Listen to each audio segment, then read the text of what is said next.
За сайн бацхан уу эрхэм та бүхнийхөө өнөөдрийн амрын айлтгын мөн харагчин туулай жилийн шинэ жил цагаан сарын баярын мэндийг айлтгаж байна. За ингээд өнөөдөр бол цагаан сарын шинэ хоёрон манай Захар нутагт бол шинэ хоёронд хөргөөхүү хадминдаа очиж зологдог юм уламжлалтай.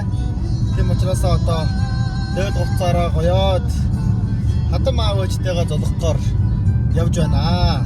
Аян зам өлзөө мөртэй саруул дардан байх болтугай. Мөнч эрхэм олон та бүхэн маань шинэ нэгэн жилдээ элгэрэн камгадан төрлөөрөө төвшин амгадан сансан бүхнэн бэлүүж сарвисан бүхнэн атгах болтугай.